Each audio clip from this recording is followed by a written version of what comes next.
નમસ્કાર. આજે તારીખ 1 જાન્યુઆરી 2026 ગુરુવારના રોજ સાંજે 5:30 કલાકે આત્મા હોલ, આશ્રમ રોડ, અમદાવાદ ખાતે હોમ કોમ્યુનિકેશન દ્વારા 5 વર્ષના સંકલ્પ અંતર્ગત સાતત્યપૂર્ણ બીજા વર્ષે 2026ના વર્ષમાં સંત સાહિત્ય પર્વનું આયોજન કરવામાં આવ્યું છે. આપ સૌનું સ્વાગત છે. સંત સાહિત્ય પર્વના આજે પ્રથમ દિવસે સંત દેવાનંદ વિશે માન્ય શ્રી અંબાદાન રોહડિયા સાહેબ અને સંત મુક્તાનંદ વિશે માન્ય શ્રી સાધુ પ્રેમ વત્સલદાસજી કુમકુમ વક્તવ્ય આપશે. બંને મહાનુભાવોને વિનંતી કે મંચ ઉપર પોતાનું સ્થાન ગ્રહણ કરે. આપણે ખૂબ તાળીથી વક્તાશ્રીઓનું અભિવાદન કરીશું. આપનું સ્વાગત છે. આપ જાણો છો તેમ છેલ્લા 13 વર્ષથી દિવંગત સાહિત્યકારોના જન્મદિન પુણ્યતિથિએ સાહિત્યિક વ્યાખ્યાનનું આયોજન કરવામાં આવે છે. તેમજ દર મહિને શબ્દજ્યોતિ શીર્ષક હેઠળ એક હયાત સાહિત્યકારના જન્મદિનની ઉજવણી કરવામાં આવે છે. સાથે સાહિત્યના વિશિષ્ટ કાર્યક્રમો જેવા કે સાહિત્ય પંચામૃત, સંસ્કૃત પર્વ, પર્યુષણ સાહિત્ય પર્વ, પુસ્તક પરિચય, શબ્દ સંપદા, ગુજરાતી આત્મકથાના 150 વર્ષની ઉજવણી અને સંત સાહિત્ય પર્વ એવા વિશિષ્ટ કાર્યક્રમોનું આયોજન પણ થાય છે. આયોજન થયેલ તમામ કાર્યક્રમોમાં યુટ્યુબમાં સાહિત્ય વિમર્શમાં અપલોડ કરવામાં આવે છે, જેથી જે અહીંયા હાજર નથી એ લોકો આ કાર્યક્રમનો લાભ લઈ શકે. માતૃભાષા ગુજરાતીનું સંવર્ધન થાય એ મુખ્ય હેતુથી અને આવનારી 20 વર્ષ પછીની યુવા પેઢીની નજર આપણી ભાષાના સર્જકો પર પડે, એ સર્જકોએ જે સાહિત્ય સર્જન કર્યું છે એ સાહિત્ય સર્જન પર વિશેષ દૃષ્ટિ પડે, એ મુખ્ય હેતુથી આ પ્રકારના સાહિત્યિક કાર્યક્રમોનું આયોજન થાય છે.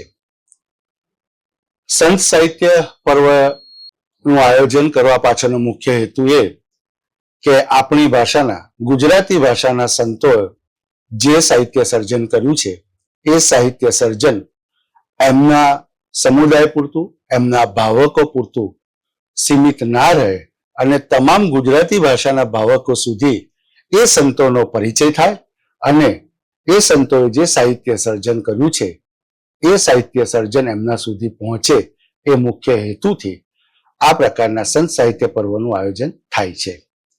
સૌપ્રથમ આપણે વક્તાશ્રીનું સ્વાગત કરીશું. હું માન્ય શ્રી ઘનશ્યામભાઈ ગઢવી સાહેબને વિનંતી, આપ આવો અને અંબાદાનભાઈનું સ્વાગત કરો. આભાર ગઢવી સાહેબ. માન્ય શ્રી સતીશભાઈ વ્યાસ સાહેબને વિનંતી કે સાધુ પ્રેમ વત્સલદાસજી કુમકુમનું સ્વાગત કરે.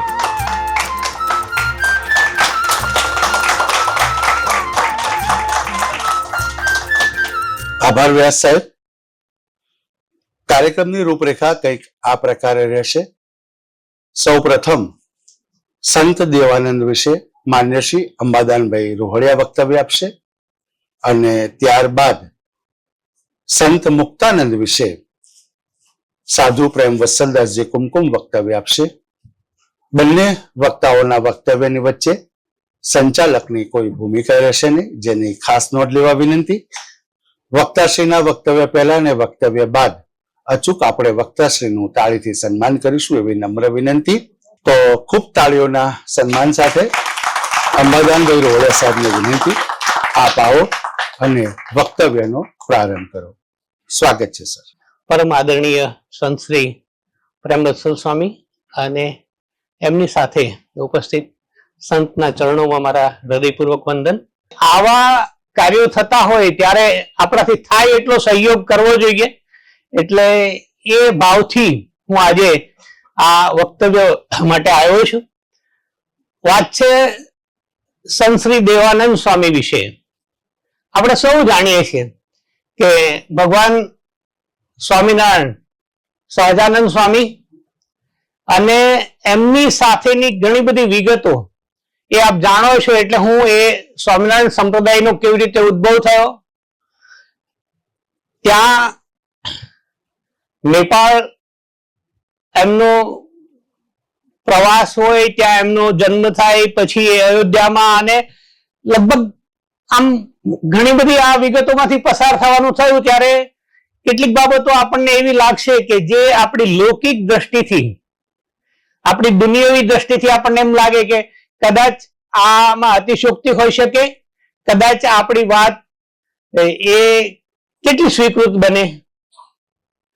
પણ ખરા અર્થમાં જ્યાંથી બૌદ્ધિકતા અથવા તો તર્ક, આપણી માનવીય સમજણ, એનો સીમાડો જ્યાં પૂરો થાય ત્યાંથી જ કદાચ શ્રદ્ધાની શરૂઆત થતી હોય છે.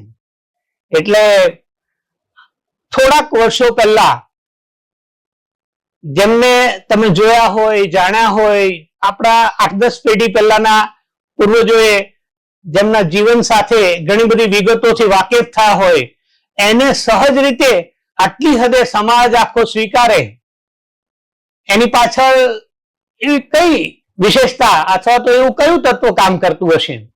પણ એ બધી બાબતો હું કહું છું એમ આપણી સમજણથી કદાચ પર છે. એટલે કાકબાપુએ એક જગ્યાએ વાત કરી છે કે આ સંતોને સમજવાની નોખી હતી એ સંતોની નિશાળો, એ નિશાળ, એ વર્ગ, એ પરંપરા એ જુદી છે.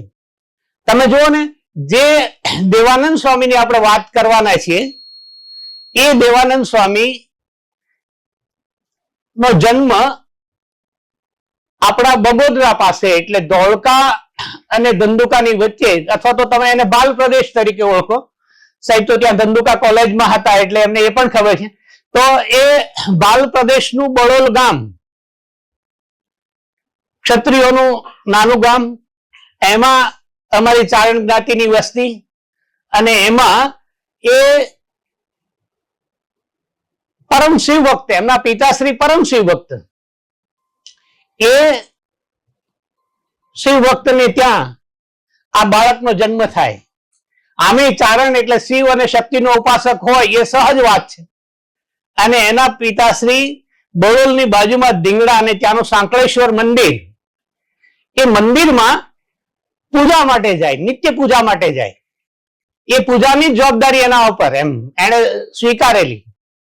હવે ચારણ પરંપરા સાથે આ વાત હોય ત્યારે હું અહીંયા કોઈ એક જ્ઞાતિના વિશેષ સંદર્ભમાં નથી કહેતો, પણ આપણે જોઈશું, જાણીશું તો ખ્યાલ આવે છે કે કેટલાકમાં કોઈક જન્મજાત વિશેષતાઓ અથવા તો કોઈક જન્મજાત એવી અલગ તાસીર હોય છે, અને દરેક કોમ્યુનિટીમાં હોય. દરેક કોમ્યુનિટીની તમે અલગ અલગ ખાસિયત તરીકે જોઈ શકો. તો ચારણોની ખાસિયત શું છે? તો કે સત્ય, શક્તિ અને સરસ્વતીની ઉપાસના એ ચારણોની એક આગવી વિશેષતા છે. ચારણ જ્ઞાતિના સંદર્ભો તમને મળે તો ક્યાં ક્યાં મળે છે? તો નારાયણ સ્વામી એક સરસ ભજનમાં કહ્યું છે, ચારણોની સાક્ષી મળે વેદોમાં, રામાયણ, ઉપનિષદ, ભાગવત શ્લોકોમાં. વિવિધ પુરાણોમાં તમને એના ઉલ્લેખ મળે. પછી એ શિવ પુરાણ હોય, એ પદ્મ પુરાણ હોય, એ વિષ્ણુ પુરાણ હોય, એ બ્રહ્મ પુરાણ હોય, એ લિંગ પુરાણ હોય. રામાયણ ને મહાભારતમાં પણ એના ઉલ્લેખો મળે. અને એને દેવ જાતિમાં ગણ્યા છે. આ હું કહેતો નથી, આખું સહજાનંદ સ્વામીએ અને એ બ્રહ્મ સંહિતા ગ્રંથમાં પણ જે બ્રહ્માનંદ સ્વામી વિશે લખાયું છે, બ્રહ્મ સંહિતા માવદાનજી રત્નુએ લખ્યું છે, એમાં પણ સહજાનંદ સ્વામીએ બ્રહ્માનંદ સ્વામીને એમ કહ્યું કે તમે તો દેવ જાતિમાં છો, અમારા શિષ્ય પરંપરામાં છો, એમ કહ્યું છે. અહીંયા પણ આ દેવાનંદ કાવ્ય જે નારાયણ સેવાદાસજીએ સુરેન્દ્રનગરના ગુરુકુળમાં, એ નારાયણ સેવાદાસજી શાસ્ત્રીજી હતા, એમણે આ પુસ્તક પ્રકાશિત કર્યું છે. એ પુસ્તકમાં એની જીવનની વિગતો આપી છે. ત્યાં પણ એનો મારું શાખામાં, મારું ચારણોમાં, રત્નુ શાખામાં, દેવ જાતિમાં એનો જન્મ થયો એવું લખ્યું છે. એટલે હું એમના જ વિધાનને કોટ કરીને આ વાત કરું છું, એમાંથી એ તમે જોઈ શકો. હવે એમ કે છે કે ચારણોની આ પરંપરા છે એ ઘણી જૂની છે. છેક વેદ કાળથી ક્યાંક ને ક્યાંક ક્યાંક ક્યાંક તમને એના સંદર્ભ મળે, રામાયણમાં મળે, મહાભારતમાં મળે. અને એક માન્યતા એવી પણ છે કે શિવ દાડો અને શેષ નાનો, એટલે અમારા ચારણો કુળનો ઉદ્ભવ ક્યાંથી, કેવી રીતે? તો એમ કહ્યું છે કે ભગવાન શિવ મહેશ એ અમારા દાદા છે, અને બીજા પક્ષે અમારું માતૃપક્ષ, અમારું મોસાળ ક્યાં છે? તો કે એ નાગકુળ છે, શેષ નાનો, એમ કહ્યું છે. પુનઃ હું એ વાત કરું કે આમાં ઘણા સંદર્ભ આવશે ત્યારે તમે એને એ પૌરાણિક કે લૌકિક સંદર્ભ તરીકે જોશો. હું એમાં કોઈ વૈજ્ઞાનિક પરંપરાના સંદર્ભમાં વાત નથી કરતો, કારણ કે લોક શ્રદ્ધાની વાત છે. એટલે લોક શ્રદ્ધામાં ચારણોના અલગ અલગ ગ્રંથોમાં, અન્ય સંતોએ લખેલા ગ્રંથોમાં, કે રામાયણ મહાભારત જેવા ગ્રંથોમાં ઋષિમુનિઓએ પણ આ રીતે એનો ઉલ્લેખ કર્યો છે. હું એટલો જ સંદર્ભ આપું છું, એટલે આપણે એ વાતને એ રીતે જ જોશું. તો અહીંયા એ નાની ઉંમરે એ શિવ ઉપાસના કરે છે, અને એ શિવ ઉપાસના કરે છે એની સાથે સાહેબ મને એક સંદર્ભ એ યાદ આવે છે. રાજકોટ થી ભાવનગર તરફ જઈએ ને તો સરદાર રાજકોટ થી 30 કિલોમીટર આવે. આજે તો ત્યાં નિત્યાનંદ સ્વામી એ સ્વામિનારાયણ મંદિર પણ છે. સહજાનંદ સ્વામી પણ ત્યાં સરદાર સાથે ગયા છે. રત્નામૃતમાં પણ એક જ જગ્યાએ એનો ઉલ્લેખ છે. તો એ સરદારમાં હું 7મા ધોરણમાં ધારેશ્વર આશ્રમમાં રહીને ભણું સાહેબ. અને ધારેશ્વર આશ્રમમાં રહીને હું ભણું ત્યાં એક દિવસ સ્કૂલેથી હું આવ્યો, 7મું ધોરણ ભણતો હોઉં એટલે સ્વાભાવિક મારી ઉંમર 7 ને 5 12, 11.5 12 વર્ષની મારી ઉંમર. હું સવારે સ્કૂલે ગયો હોઈશ 11-12 વાગે, સાંજે 5:30 આવ્યો તો અમારા એ જગ્યાના મહંત રામેશ્વરાનંદજી એમ કે મદન આજે છે ને આપણે ગાયો દોવાની નથી, તો બધા વાછરુઓને છોડી મૂકજે, અને જો હું સાંજે ખીચડી બનાવીશ, સાંબાની ખીચડી, એ પોતે ઉપવાસ કરે એટલે સાંબાની ખીચડી બનાવીશ, આપણે બંને એ ખાઈ લઈશું. હું બાળક એટલે એમ પૂછી ન શકો બાપુ આશ્રમમાં તો હું ગયો ત્યારે તો આ 10-15 લોકો સેવકો બધા હતા અલગ અલગ, પણ આજે કેમ એમ? પણ એ તો એમની પ્રતિભા એટલે હું પૂછી ન શક્યો. પણ મને કે તારે આવતીકાલે સવારથી શિવની પૂજા કરવાની છે. ત્યાં ધારેશ્વર મંદિર, અમરનાથ મહાદેવનું મંદિર, હરિહરાનંદ બાપુની સમાધિ અને બાજુમાં માતાજી અંબાજીનું મંદિર, એ 4 મંદિર મેઇન, એની અમારે પૂજા કરવાની સવાર સાંજ. એટલે પૂજારી હતો, કોઈક ને કોઈક કારણોસર એને બધા જ લોકોને રજા આપી દીધી. મને કે સવારથી તારે પૂજા કરવાની છે. મેં આશ્ચર્ય વચ્ચે સ્વામીજી એમ પૂછ્યું કે બાપુ મારે પૂજા કરવાની છે? 7મા ધોરણનો છોકરો એ શું હોય એની સમજ? એટલે મેં કહ્યું બાપુ મારે પૂજા કરવાની છે. મને કે હા અંબાદાન, તારે પૂજા કરવાની છે, કારણ કે તું ચારણ છો ને, અને ચારણ તરીકે શિવની પૂજાનો તને અધિકાર છે. ભલે બાપુ આપની આજ્ઞા. પાછું ગાયોને દવડાવી દીધા, બધું કર્યું, અને પછી સાંજે અમે બેઠા લગભગ 2 થી 2.5 કલાક. એમણે મારી સાથે એ દિવસે નિરાતે વાતો કરી. મને ચારણત્વ એટલે શું એ સમજાયું સાહેબ. ચારણ પરંપરા શું છે, ચારણોને લોકો કેમ દેવ માને છે. ચારણે દેવ જાતિ અહીંયા કહ્યું, પણ એ એમ કે ચારણોને લોકો શું કામ દેવ માને છે, એને શું કામ સરસ્વતી પુત્ર માને છે. ચારણોને દેવી પુત્ર તો કહે છે, પણ દેવી પુત્રને સાથોસાથ એને એમ કહે છે કે આપણે ત્યાં જેમ ત્રિદેવ છે એમ ત્રિદેવી છે, મહાસરસ્વતી, મહાલક્ષ્મી અને મહાકાળી. તો ચારણો એ દેવી પુત્ર તો છે, પણ એ મહાસરસ્વતીના પુત્રો છે. એ સરસ્વતી પુત્ર છે. એની જીભે ભગવતી સરસ્વતીનો વાસ છે, અને એ જીભે સરસ્વતીનો વાસ છે એટલે એને કાગબાપુએ એક જગ્યાએ કહ્યું છે એક રચનામાં કે ચારણ સહુ સરસ્વતીને સેવે, ગુણ રામાયણ ગાય, સવળી જીભે બેસજે અંબા, અમારી વેખરી વાણી જાય. તો આવા ચારણ કુળમાં જીજીભાઈ રત્નુને ત્યાં આ દેવાનંદ સ્વામીનો જન્મ થયેલો. એમનો જન્મ છે એ વિક્રમ સંવંત 1859 કારતક સુદ પૂનમ એ દિવસે એમનો જન્મ થયો, અને એમણે અક્ષરવાસ કર્યો એ દિવસ છે વિક્રમ સંવંત 1910 શ્રાવણ વદ દશમ તારીખ 18/8/1854 શુક્રવાર. આપ જોઈ શકો છો કે માત્ર 51 થી 52 વર્ષ નો આ સમયગાળો છે. 51-52 વર્ષના સમયગાળામાં આ સંત એવું કેટલું વિશિષ્ટ જીવન જીવી ગયા કે આજે 200 વર્ષ પછી પણ આપણે એનું સ્મરણ કરવા બેઠા છીએ. આજે અમદાવાદમાં એમના નામે વ્યાખ્યાન યોજાય છે, અથવા તો આજે આપણે એ વ્યાખ્યાન દ્વારા એમની દિવ્ય ચેતનાની વંદના કરીએ છીએ. તો આ ચારણકુળમાં જન્મ, પિતાનું નામ જીજીભાઈ, માતાનું નામ બેનજીબા, બેનજીબાની કુખે એનો જન્મ થયેલો, અને મેં કહ્યું એમ બળોલ અને રત્નુ શાખામાં જન્મ. એમના 2 બહેનો હતા, એમના 2 બહેનોનું નામ મધુબા અને બાઈજીબા, અને આ ત્રીજું સંતાન એટલે દેવીદાન. એનું નામ પણ દેવીદાન એટલા માટે રાખેલું, તમે ચારણોના નામ જોશો ને તો સમજાશે. જેમ કે મારું નામ અંબાદાન છે,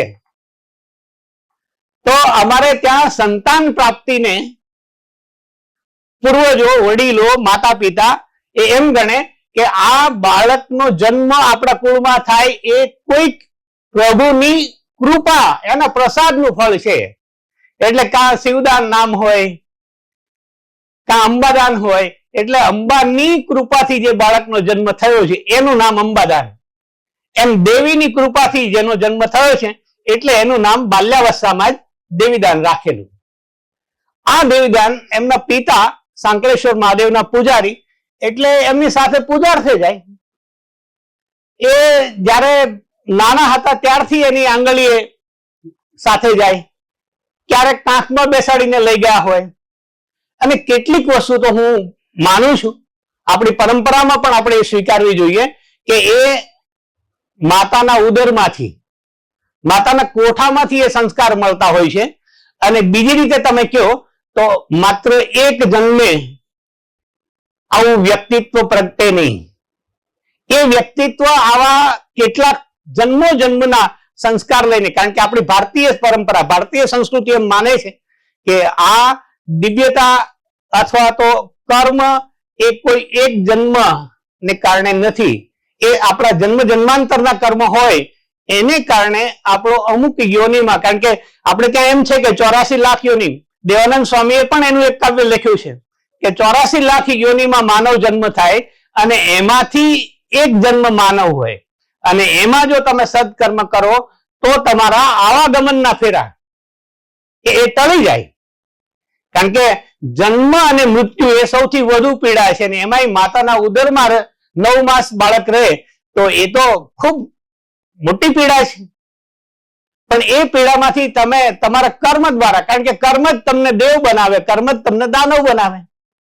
એટલે કર્મ કેવા કર્યા છે તો એ કર્મ ગતિ ની વાત આપણા શાસ્ત્રોમાં, આપણા ધાર્મિક ગ્રંથોમાં કહી છે. અમારા ચારણી સાહિત્યના અનેક ગ્રંથોમાં પણ આવા કર્મના સિદ્ધાંતની વાત કરી છે, કર્મનો ઉલ્લેખ કર્યો છે કે તમે જેવું કર્મ કરો. અને આમ સામાન્ય રીતે પણ આપણે સાવ ગામડામાં શાસ્ત્રોની વાત ભૂલી જઈએ તો એમ કહીએ છીએ કે તમે બાવળ વાવો ને તો ફળમાં બાવળ જ મળે, સૂળ જ મળે.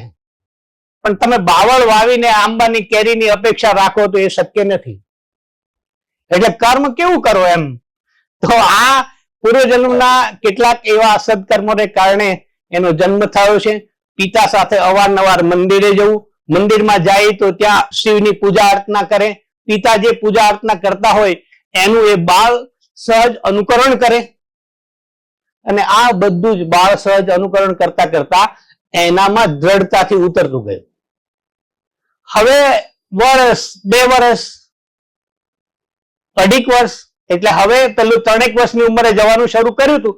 હવે 5, 5.25 વર્ષ થાય છે, એટલે 2 વર્ષ સતત પિતા સાથે એક બિલકુલ બાલ્યાવસ્થા. હવે 3, 3.5 વર્ષની વય તમે જાણો છો કે પણ એનામાં આ સંસ્કાર છે. એટલે પિતા સાથે, અને બીજે બાળકો સાથે રમવા જવાનું ગમતું નથી, એ બાળકો સાથે શેરીની રમત રમતો નથી.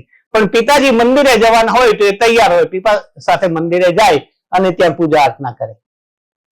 એટલે એક દિવસ યોગાનું યોગ એના પિતાજીને કોઈ કામ અર્થે બહારગામ જવાનું થયું.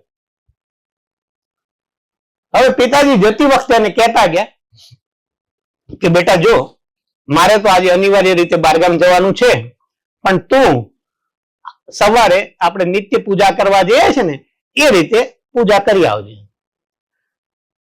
પિતાજી હું પૂજા કરવા જઉં તો પ્રભુ મારી પૂજા સ્વીકારશે? તો હા બેટા, હૃદયના સાચા ભાવથી જો આપણે પૂજા અર્ચના કરીએ ને તો પ્રભુ એને સ્વીકારતો હોય છે. તમને યાદ આવે આમ મીરા, તમે જો મીરાબાઈને પણ એ સાવ સહજ રીતે વાત થયેલી અને કે હા જાન આવી છે, લગ્ન છે, આ તે, તો કે મારા લગ્ન કોની સાથે? અને એ વખતે માએ તો એની સહેજ બાલ્યાવસ્થા સમજીને એને કહ્યું કે બેટા તારા લગ્ન તો આ ભગવાન કૃષ્ણ સાથે કર્યા છે. અને એ વાત એના મનમાં એટલી દ્રઢ થઈ ગઈ કે જીવન પર્યંત એનો પ્રભાવ, એની અસર જોવા મળી. એમ આ દેવદાનજીને પિતા એમ કહીને ગયા એટલે એને કહ્યું કે સારું. બીજે દિવસે એ સવારે માને કહ્યું માં હું પૂજા કરવા જઉં છું. માં કે બરોબર તારે જવું જ જોઈએ, તું કરે આ પૂજા. એટલે ચાલીને આ બળોલ ગામના સીમાડે જ, બળોલ અને ધીંગડા બે ગામનો સીમાડો, ત્યાં આ મંદિર, એટલે ત્યાં પૂજા કરવા માટે ગયા. કે છે કે પૂજાનો પ્રારંભ કર્યો પણ બિલકુલ બાળ માનસ, એટલે બાળ માનસમાં પેલી પિતાએ કહેલી વાત એટલી દ્રઢતાથી બેસી ગયેલી કે એને પૂજા અર્ચના કરતા કરતા ભાવપૂર્વક એને કહ્યું કે ભગવાન મારી પૂજામાં કઈ ભૂલ તો નથી થતી ને?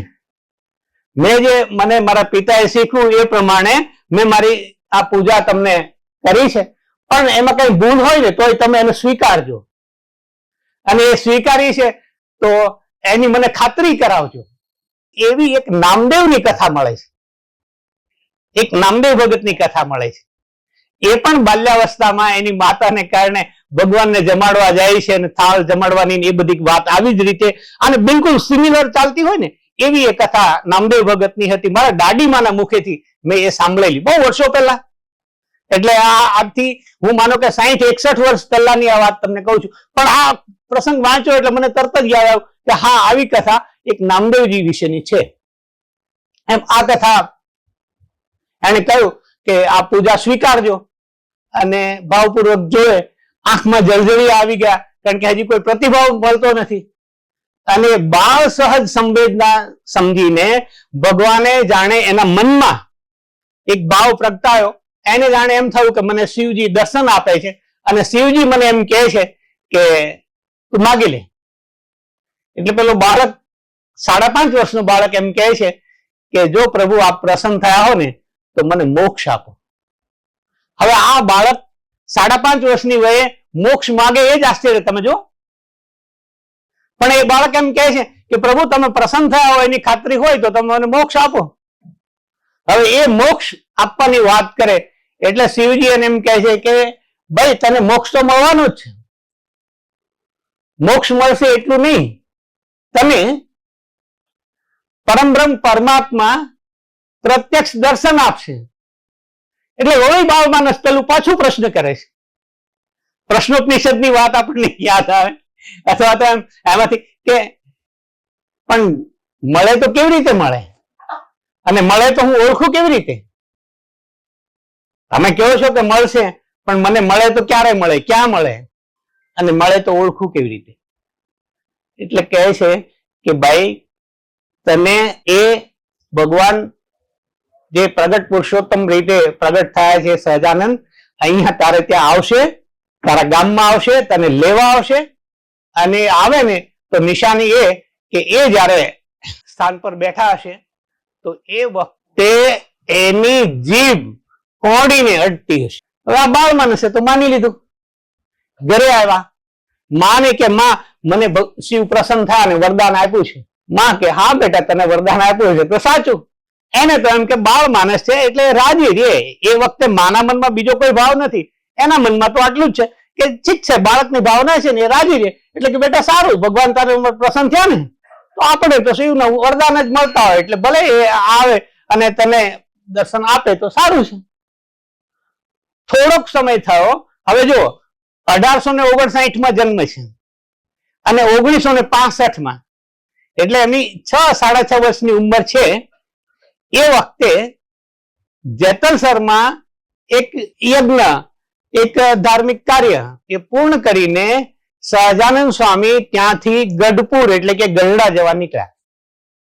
હવે આ પ્રવાસનો રૂટ પણ છે, તમે જો આપણો નેશનલ હાઈવે થી એ રીતે રૂટ પણ છે. એટલે પ્રવાસમાં નીકળ્યા એમના હરિભક્તો હોય એટલે એ હરિભક્તોને આસપાસના ગામમાં જવું, એમની સાથે વાર્તાલાપ કરવો, એમને સત્સંગમાં જોડવા, એ એમનું કાર્ય પણ હતું. એટલે ગયા ગામના પાદરમાં જઈને એમણે ચોકમાં ગાડું છોડાયું. ગામના લોકો ભક્તો ભેગા થઈ ગયા કે પ્રભુ અમારે ત્યાં પધારો, પ્રભુ અમારે ત્યાં પધારો. 5-15 લોકો. અને એમના મનમાં એમ કે ના ના અમારે રોકાવું નથી, અમારે તો ઉતાવળ છે, જવાના છીએ. તો કે જવાના છો તો શું કરીએ? એટલે કે જે હાજર હોય જમાડી દો. તો આ કે પણ પ્રભુ અત્યારે આ વખતે અને અહીંયા ચોકમાં ઘરે તો પધારો. તો કે ના, આ ચોકમાં જ આ ગાડા ઉપર આ ઊંટ ઉપર બેઠો છું, જાય લાવો ફટાફટ. એટલે આ એમની લીલા, એને અન્યથા જોવાને બદલે આ એમની લીલા ને જોવી જોઈએ.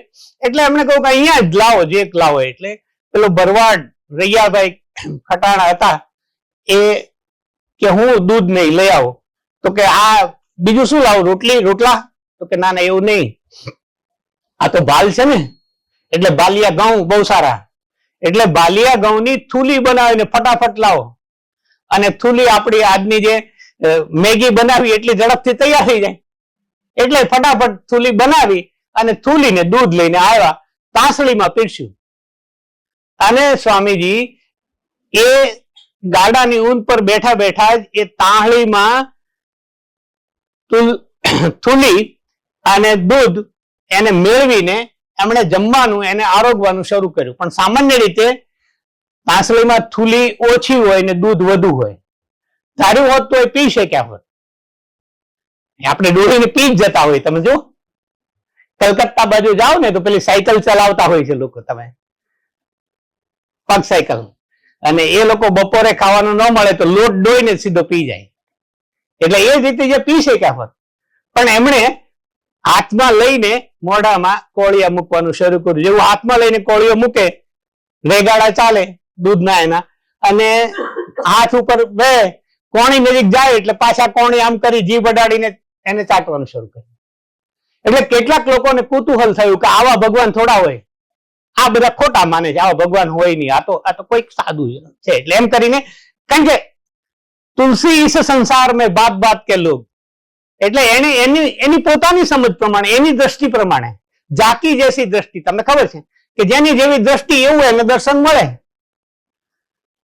મહાભારતમાં જયારે કૃષ્ણ સમાધાન માટે ગયા ત્યારે દુર્યોધનને દર્શન જુદું થાય છે, વિદુરને દર્શન જુદું થાય છે. ભગવાનનું સ્વરૂપ તો એક જ છે, પણ બંનેને એ જુદું સ્વરૂપ દેખાય છે. અથવા તો તમને યાદ આવે કે દ્રૌપદી વસ્ત્રારણ પ્રસંગે પણ એને આવીને વસ્ત્રો પૂર્યા, પણ બાકીના લોકોને ખ્યાલ નથી આવતો. એ તો દ્રૌપદીને ખ્યાલ આવે છે કે આ 999 ચીર પૂરે છે.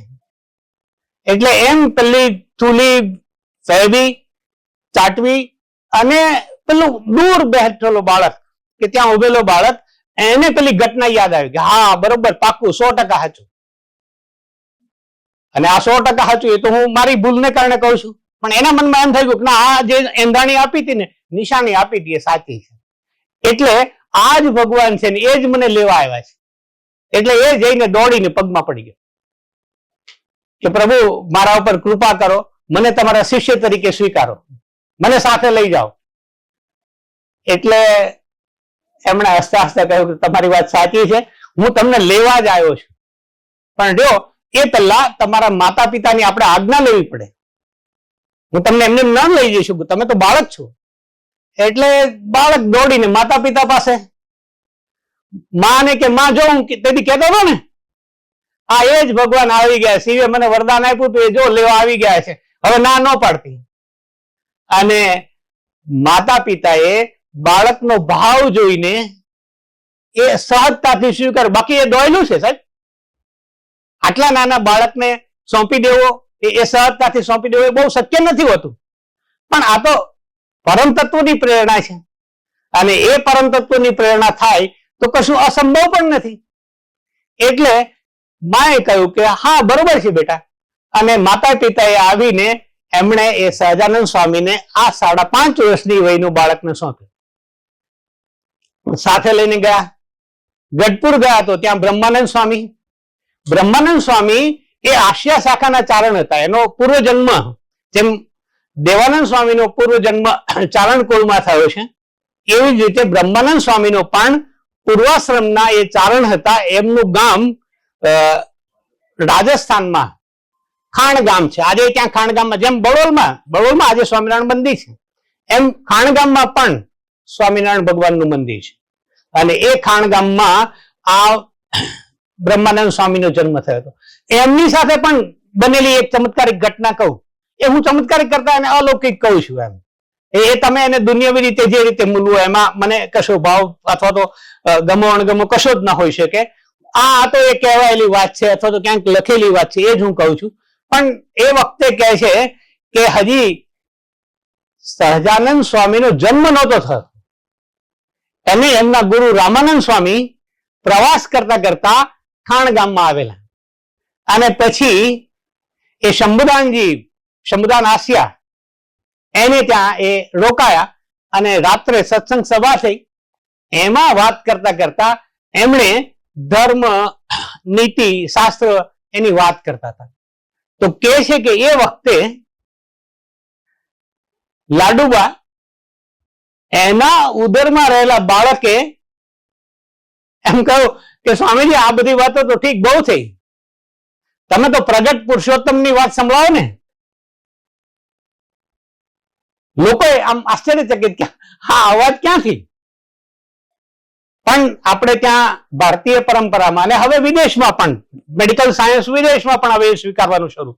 આપણે ત્યાં તો આ પેટમાં પોઢીને સાંભળેલી બાળે રામ લક્ષ્મણની વાત, અભિમન્યુની વાત, એ બધા સંદર્ભમાં આપણે જોઈએ છે કે માતાના ઉદરમાં બાળક એ ઘણું બધું શીખે છે, ઘણું બધું સમજે છે અને એમાં જીવ આવી ગયા હોય છે. એટલે એ બાળકે એમ કહ્યું કે તમે પ્રગટ પુરુષોત્તમની વાત સંભળાવો. તો એ વખતે રામાનંદ સ્વામી કહે છે કે તમારી વાત સાચી છે, પણ એ પ્રગટ પુરુષોત્તમની વાત તો તમારા સમાજને સમજાવવાની છે. એ જન્મ થશે ત્યારે હજી સહજાનંદ સ્વામીનો જન્મ નથી થયો, બ્રહ્માનંદ સ્વામીનો પણ જન્મ નથી.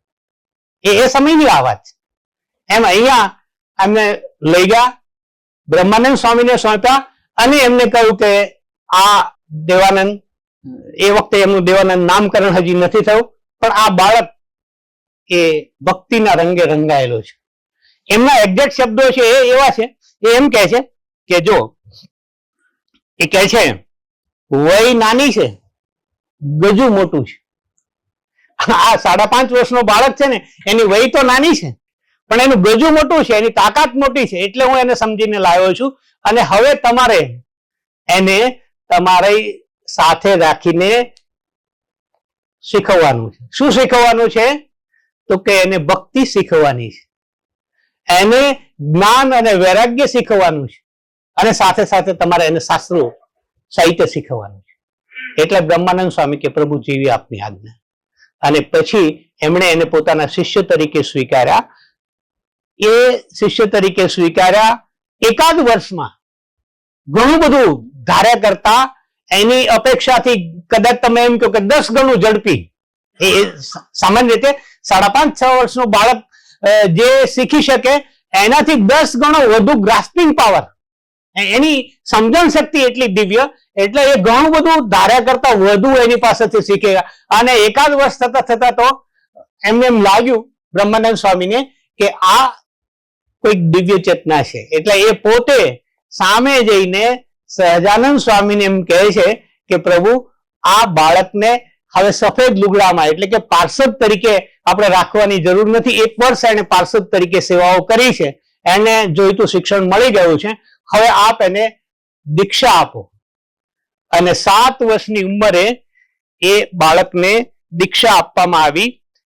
અને એ હતું વિક્રમ સંવત 1866 ફાગણ સુદ પૂનમ, તારીખ 21/3/1810 બુધવારે એમને દીક્ષા આપી. એટલે જો 1859માં જન્મ છે, બાકીની નાની વિગતોમાં આપણે ન પડીએ. અને બીજી રીતે સીધું જોવો તો 1866.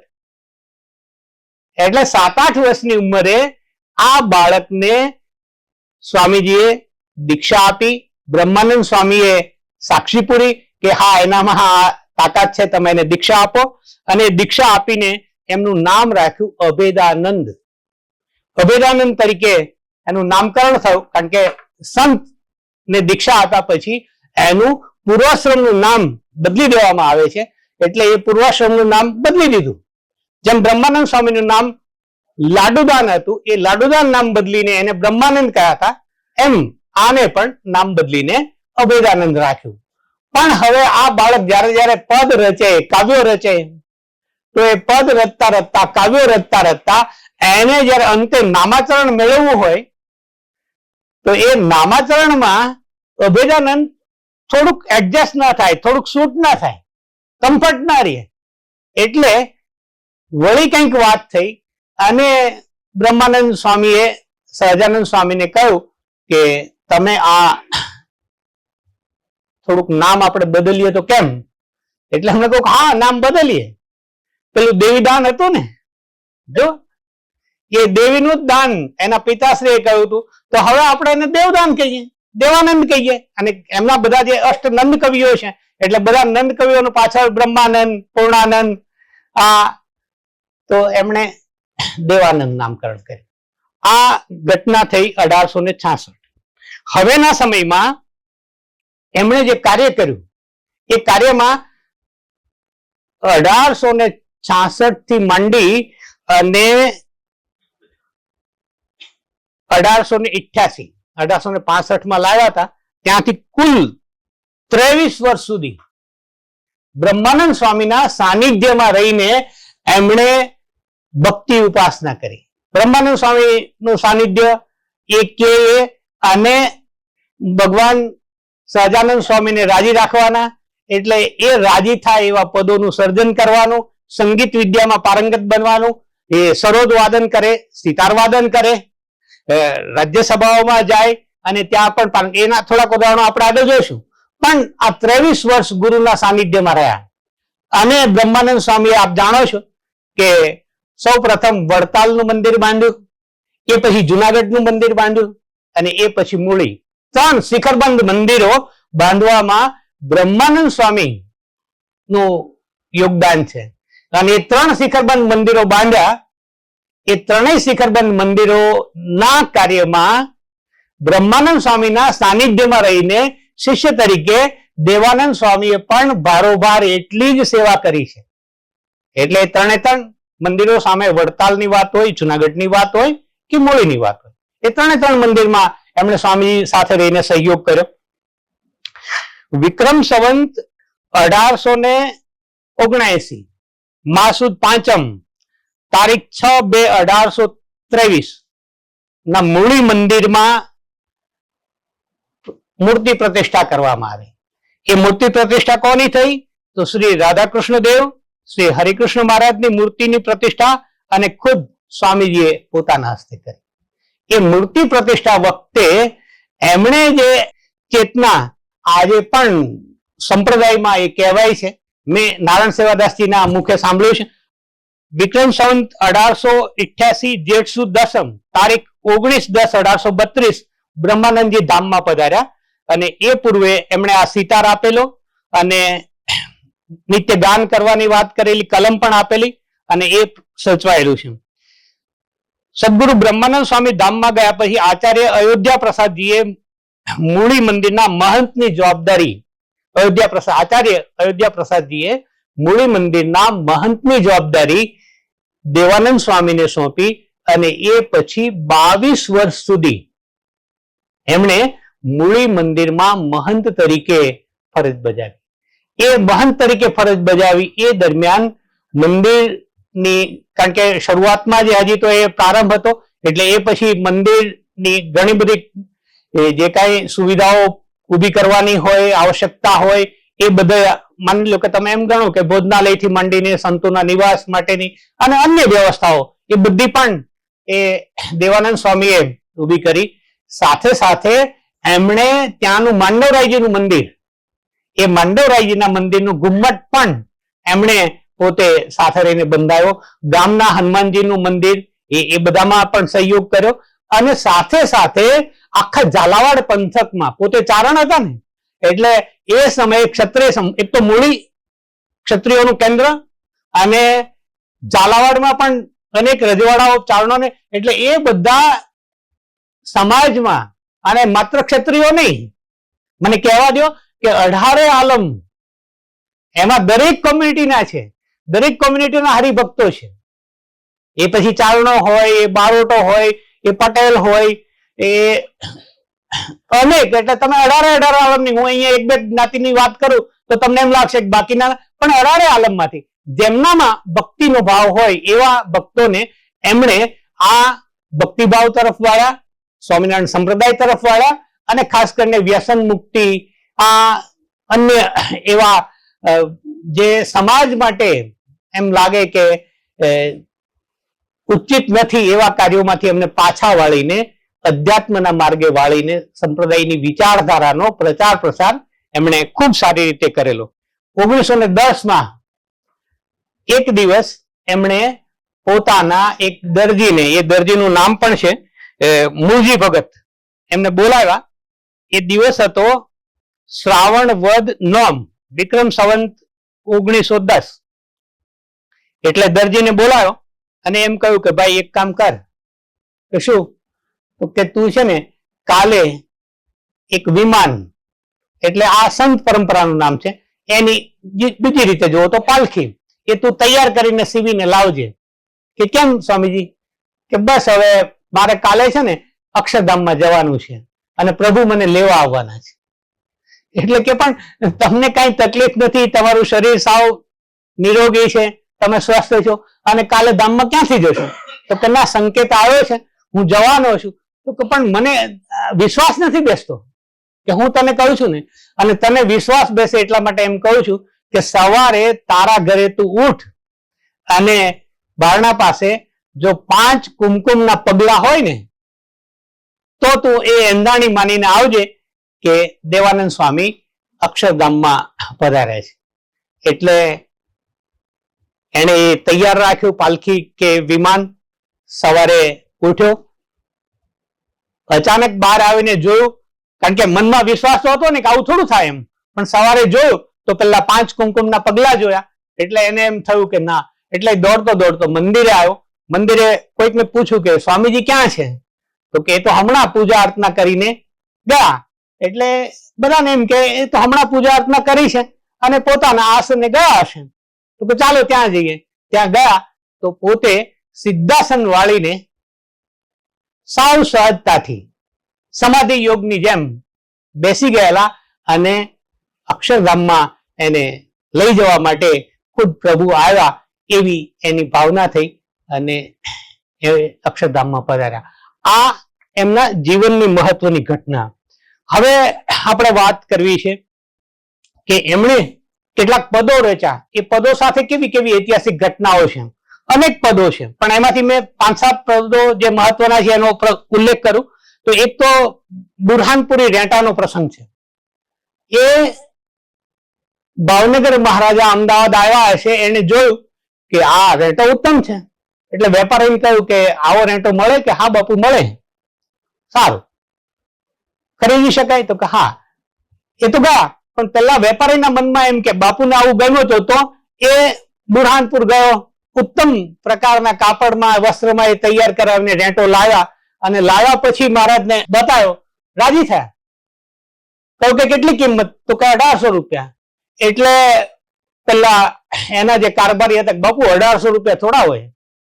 એટલે પેલા સમજી ગયા હા આ તો મોંઘો પડે. વેપારી વિવશ, એને એમ કે આ 1800 નો ખરીદીને લાવ્યો, હવે શું કરું? એટલે ત્યાંથી હવે કોણ ખરીદે? તો કોકે કહ્યું કે ભાઈ આ સમયમાં તો ભાવનગર ન ખરીદે તો એનાથી મોટું રજવાડા કોઈ એટલામાં છે નહીં. બાકીના રજવાડાઓ છે તો એનાથી નાના છે. તો કોઈ વિકલ્પ? તો કે હા, એક છે ને રાજાધિરાજ, શબ્દ પ્રયોગ ભલાઈ કરે કે રાજાધિરાજ જેવા છે ને એ સહજાનંદ સ્વામી છે, તું ગઢપુર જા. ગયો. સ્વામીજીને પણ ગમ્યો. પૂછ્યું કે કેટલાનો? તો કે 1800 રૂપિયા. કે ના ના, આટલો મોંઘો ન ખરીદું. ઉદાસ થઈને પાછો ગયો. ગેલો નદીને કાંઠે એ બેઠો છે, સાંજ પડવા આવી છે, ચિંતિત દેખાય છે. એ વખતે પેલા લાડુબા અને જીવવા નું વેલડું નીકળ્યું. એમણે જોયો, ઉભો રાખ્યો, પૂછ્યું ભાઈ શું છે, કેમ ચિંતિત છો? એટલે એને સાચી વાત કહી કે આમ આમ છે, હવે મારી પાસે બીજો કોઈ વિકલ્પ નથી, હું તો ખરીદીને ત્યાંથી આવડું બનાવ્યું. તો કે ભાઈ 1800 તો મોંઘા લાગે, પણ મૂળ કિંમત કે ને? તો કે 1600. 1600 માં હા પાડી. બંને 800 રૂપિયા આપીને ખરીદી લીધો.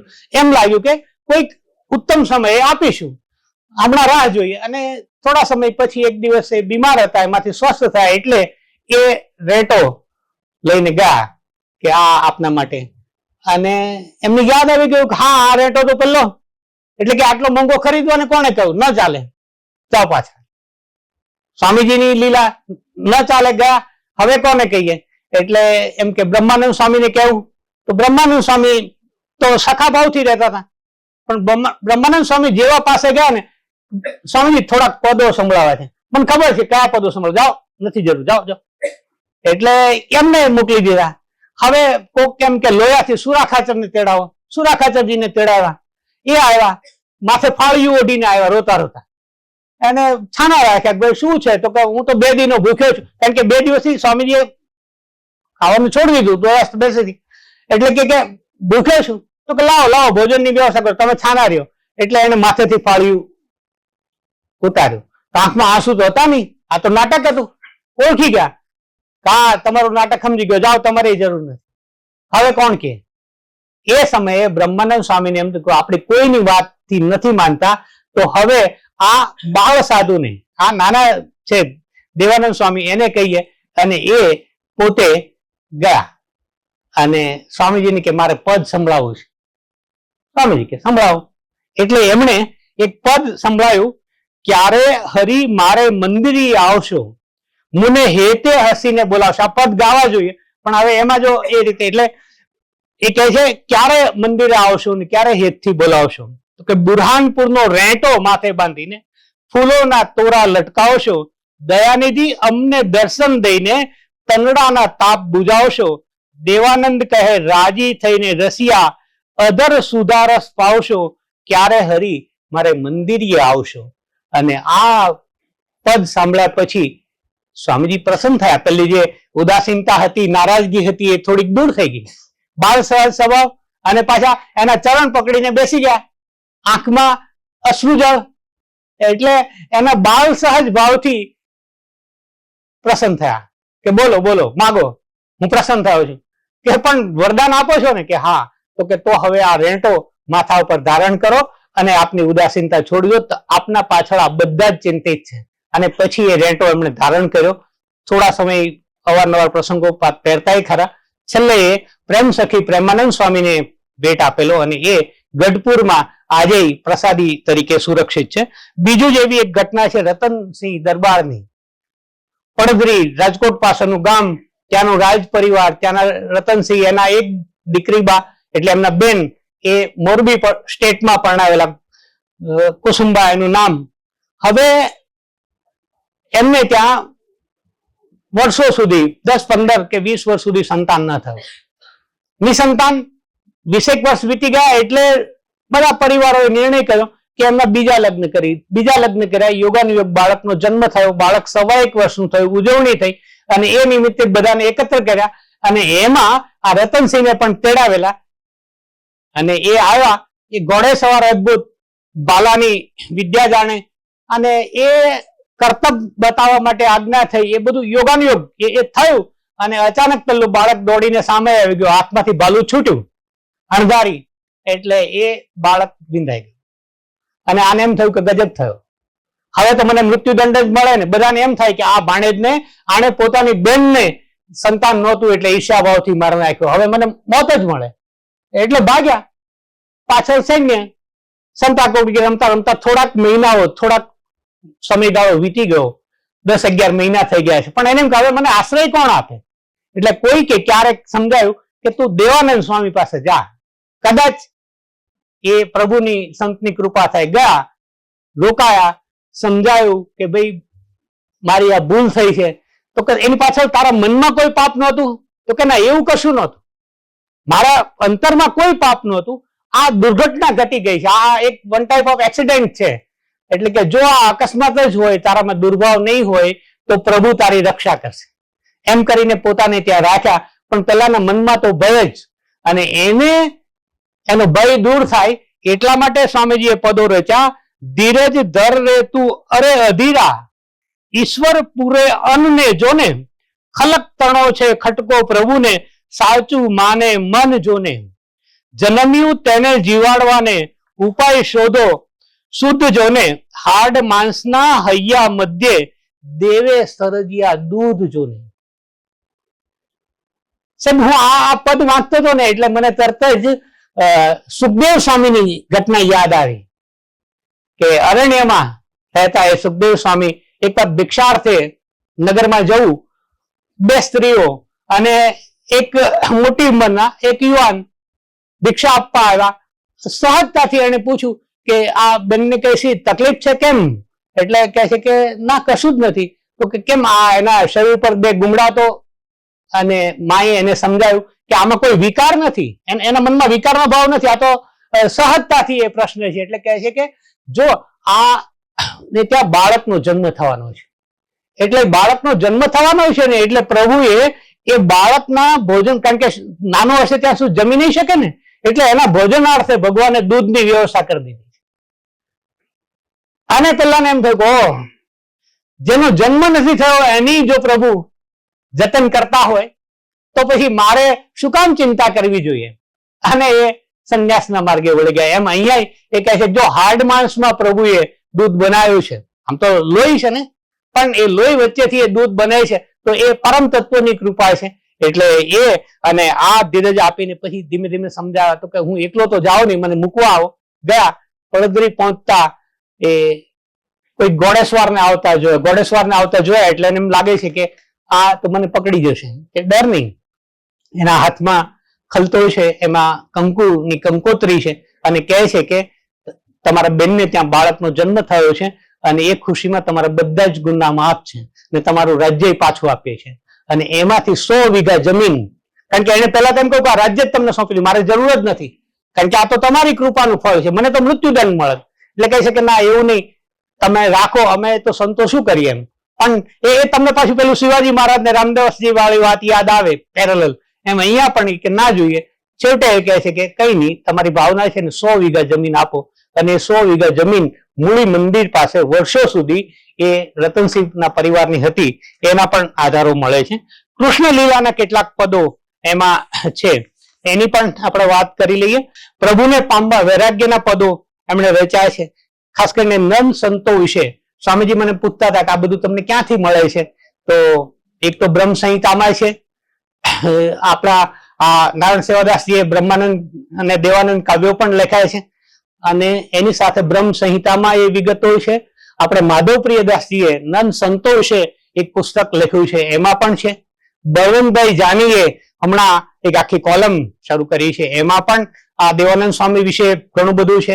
અને વડતાલમાં બ્રહ્મપ્રકાશ સ્વામી છે, એમણે જે સંતો વિશે પુસ્તક તૈયાર કરી રહ્યા છે, એમાં 76મો નંબરનું આખું આખ્યાન એ દેવાનંદ સ્વામી વિશેનું છે. એટલે એમાં પણ આ બધી વિગતો તમને ઘણી બધી મળે. હું તો આ બધું એકત્ર કરીને તમારા સુધી પહોંચાડું છું, આમાં મારું કશું નથી એ રીતે. હવે આ માધવપ્રિયદાસજી લખ્યું છે કે વૈરાગ્યની વાત ક્યાં સુધી, તો આપણે જ્યાં આમ સામાન્ય રીતે છે ને માણસને મૃત્યુનો ભય, આપણને બધાને ખબર છે કે મૃત્યુ અવશ્યંભાવી છે, પણ મૃત્યુ અવશ્યંભાવી છે એમ સમજવા છતાંય આપણે ભૂલી જઈએ છીએ કે મૃત્યુ ક્યારે આવવાનું છે. અને એટલે જ આપણે નિશ્ચિત થઈને, અમારા હરિરસમાં તો લખ્યું છે કે આતમ વૈસે એકલો છૂટત તન સંગાત, સાથી તીર્ણ દિન તીર્ણ માર્ગે શંખદર તું સાથ. તમે એકમાત્ર સાથી હશો, એ દિવસે આત્મા જયારે એકલો વહેશે ત્યારે કોઈ નહીં હોય. એમ આમણે કહ્યું કે અંત વેળાએ આવીને મારી શ્રી ઘનશ્યામ કરો સહાય. અંત વેળાએ આવજો. અંત વેળાએ કશું ઘણી વખત નથી યાદ આવતું, એ પણ આપણને ખબર છે. અને એવા ઘણા બધા પદો છે. ઇતના તો કરના સ્વામી જબ પ્રાણ તન સે નીકળે. તો ઘણા બધા એવા પદો છે કે જેમાં આ અંત વેળાની વાત છે. અને અંત વેળાએ તમને પરમ તત્વનું શરણ મળે, પરમ તત્વની કૃપા મળે, એ બહુ જ મહત્વનું છે. અને આ પદો લખ્યા, અને એ પદો લખ્યા ત્યારે એમને દેવાનંદ કહે દેહ તજવા ટાણે હૈડું હાલક ડોલક થાય. દેહ તજવા ટાણે બધું ભૂલાઈ જાય, કારણ કે એમ આખી તમને એ તમારી જીવન યાત્રા દેખાતી હોય, અને એ વેળાએ પછી પરમ તત્વ પરનો વિશ્વાસ તો ક્યાં હોય. એટલે એ ક્ષણ તમારી સુધરે ક્યારે, તો કે પ્રભુના આશીર્વાદ મળે ત્યારે. અને આ પદ સાંભળીને શ્રી હરિ લેવા આવે છે એવું માન્યતા દ્રઢ થઈ ગઈ છે પ્રદેશમાં.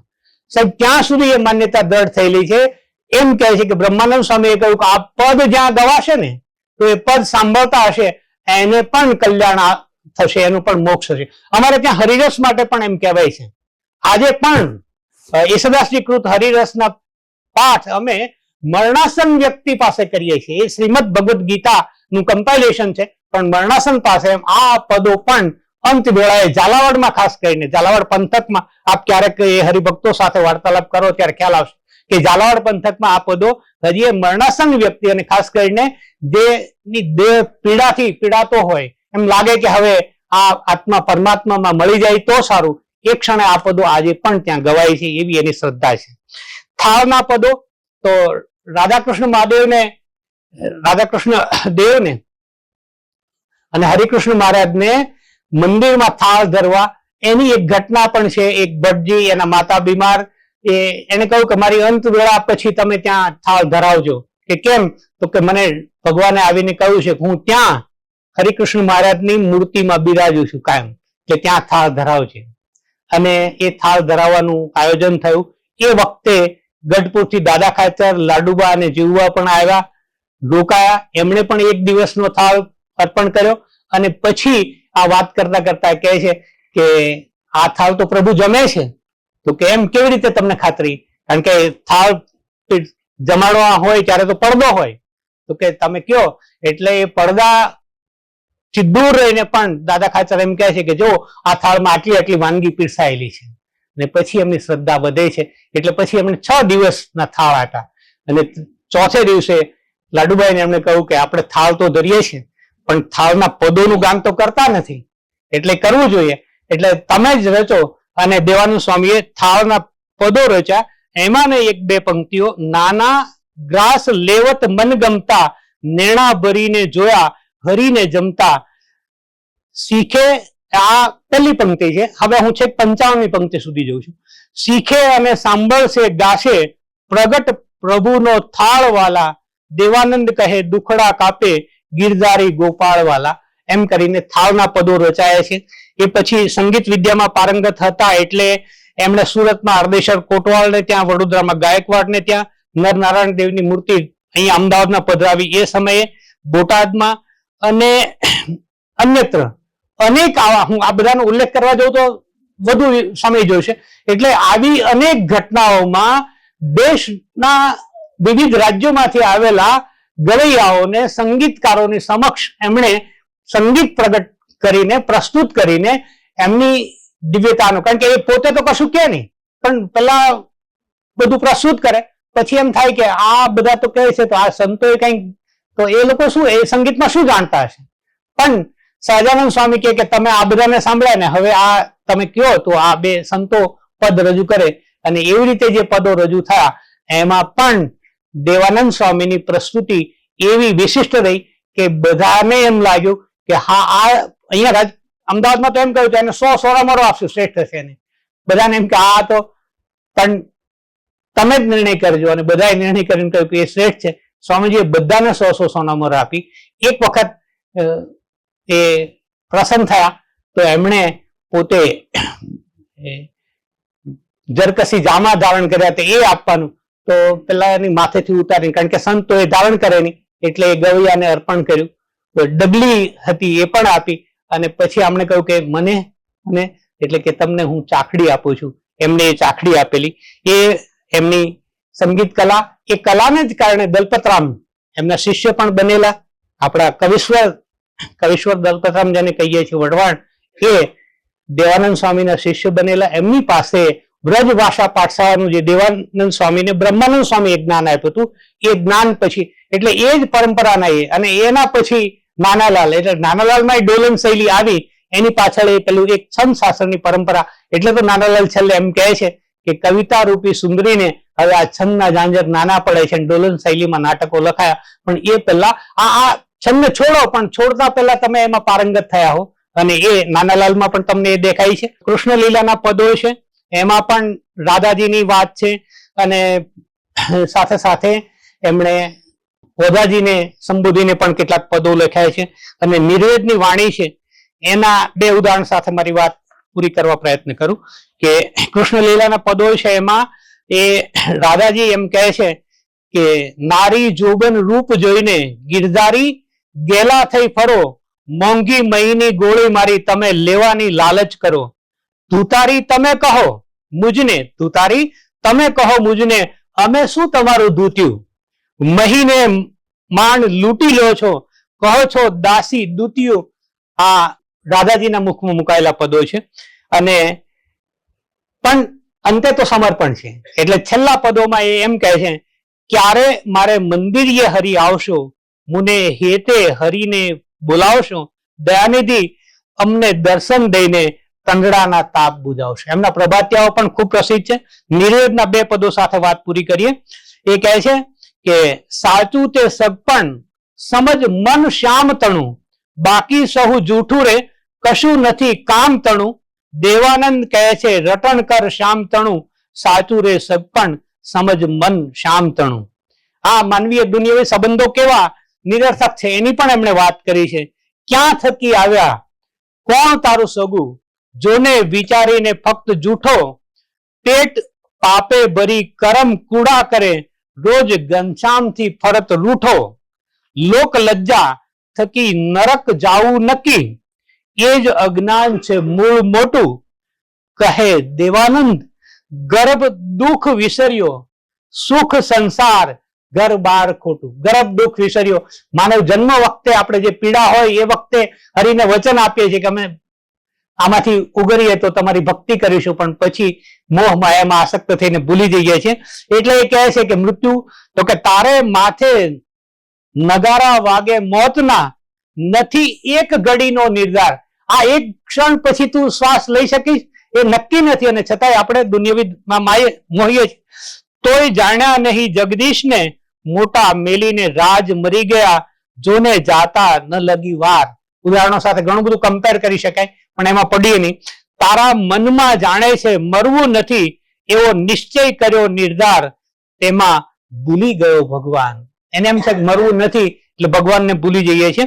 અને મરી જાવું રે કાયા માયા, કુટુંબ મેલીને સગા ને સંબંધી, તારા સાથ ના આવે હારે ખાટી બાજી, તેમાં મન ન બંધાવું કાયા.